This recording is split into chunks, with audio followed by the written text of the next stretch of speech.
Mary Davis, President and CEO of Wealth Watchers Incorporated, located in Jacksonville, Florida. Today we're demonstrating several conservation practice standards that can be used in rural and urban areas to improve the quality of the soil, water, and air while improving the quality of the plants that you grow. These demonstration projects are funded by USDA's Natural Resource Conservation Services, also known as NRCS, and a part of Wealth Watchers Crop Initiative.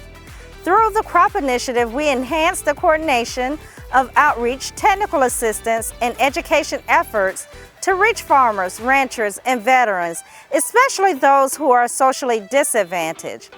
This ensures that they're able to sustain their agricultural business as well as help address food insecurities in our communities. I hope you enjoyed today's demonstration project and learn how you can do your part to conserve our natural resources, grow your own food, and have some fun while doing it.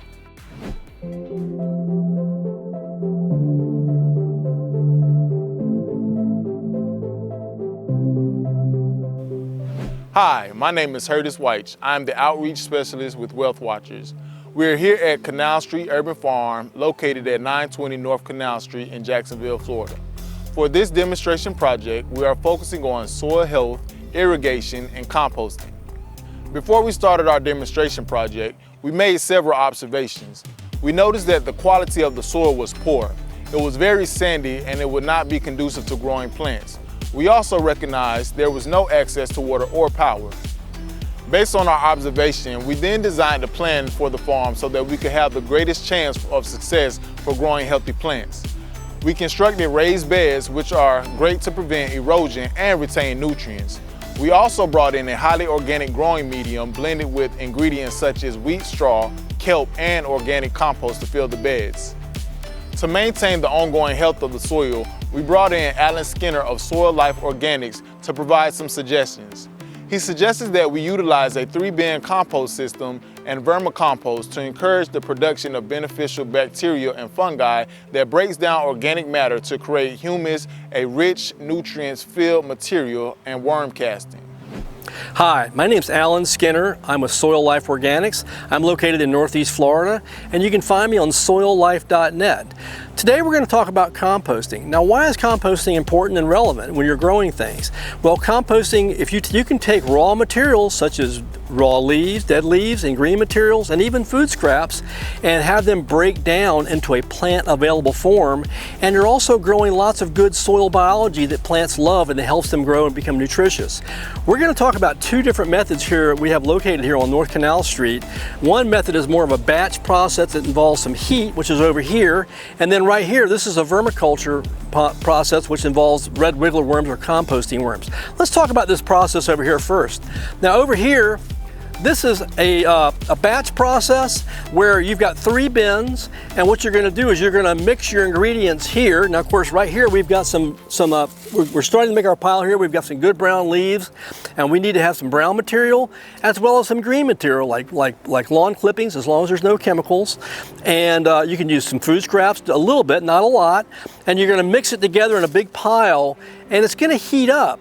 Now, what causes the heat? Well, what causes the heat is the naturally occurring biology that's on the surface of these leaves and all the materials you put in there. It's ever present. Okay, so it's going to heat up for about 2 or 3 days, and then you're going to take it and you're going to move it over to here. You need to make sure that you got the right moisture content, because it's very important to make sure that you wet it down really well when you move it, so that it keeps the composting process going. So now you're going to let it heat. It's going to drop down when you move it, but it's going to heat back up. And then you're going to take it again and take your material over here that's been mixed up, and you're going to move it over to here into its kind of final place.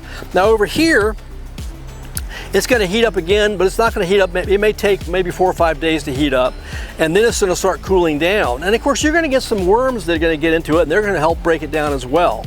And the heating process is very important because it's a sign that things are breaking down. And if it gets hot enough, you can also sterilize pathogens, and you can also kill weed seeds. That's all very important.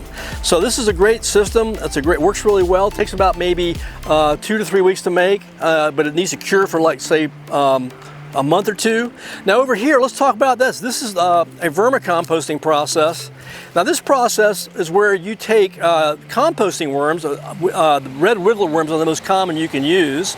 Now red wiggler worms are available on the internet, and you're gonna, this has got like a layer in here that's a surface, and you're gonna put your cardboard strips that have been wetted down, and you have some newspaper clippings, and then you put a little bit of food scraps. You don't want to put a whole lot of food scraps because you can make it go rancid and you can attract pests and things like that. But the worms will break it down, and then it's going to fall through this grate in here and fall at the bottom, and then you'll be able to scoop it out and then use that on your plants. So again, these are two really good methods to make compost. This is a really low maintenance method. I mean, you don't even need to do much. The batch process, you got to add materials and keep an eye on it and turn it. This is a very static and passive method, but it works really well. The red wiggler worms even create some kind of growth hormones for plants, so it's a great method.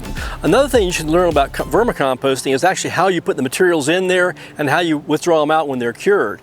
So this system has got like a kind of a platform right here that's got a grate, and it's got a layer of cardboard. And what you're going to do is you're going to put your ingredients in here, which is going to be some wetted cardboard, some newspaper strips, and you can start putting some food in there after about 4 or 5 days. And you want to use red wiggler worms. Ideally, they're composting worms, and then let them get acclimated, and then they'll start to break things down. Now, after a period of weeks, what's going to happen is they're going to break that material down in a very nice kind of a dark black material, and then out here is where you're going to harvest the vermicompost. And so you'll be able to, it'll fall into that little tray right there, and then you'll have finished compost. It's a great system. It's kind of a pass-through system. It doesn't require a lot of maintenance. You just got to feed the worms a little bit. You don't want to overfeed them, because if you overfeed them, you can get into problems with pests and you can go rancid. But just a little bit. If the food is still there after 2 or 3 days, it's probably too much food. But vermicompost is a great way to make compost very simply and very effectively.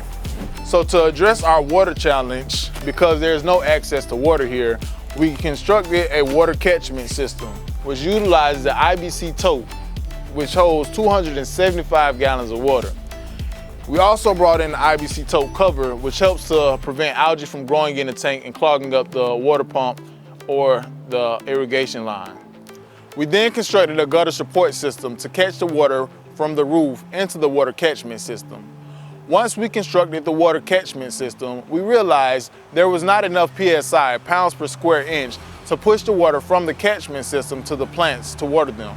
What we did was hooked up a solar panel that would recharge 2 12-volt batteries powering the submersible water pump. The water pump runs on a relay timer to switch the power on and off during a selected time to start the irrigation system. We installed the irrigation system where the main line is running under the beds and utilizing a micro sprinkler.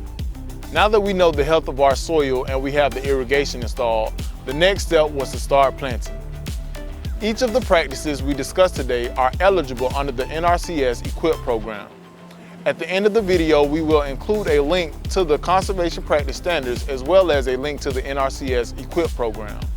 The Environmental Quality Incentives Program, also known as EQIP, provides financial and technical assistance to agricultural producers to address natural resource concerns and deliver environmental benefits such as improved water and air quality, conserve ground and surface water, increase soil health and reduce soil erosion and sedimentation, improved or created wildlife habitat, and mitigation against drought and increasing weather validity.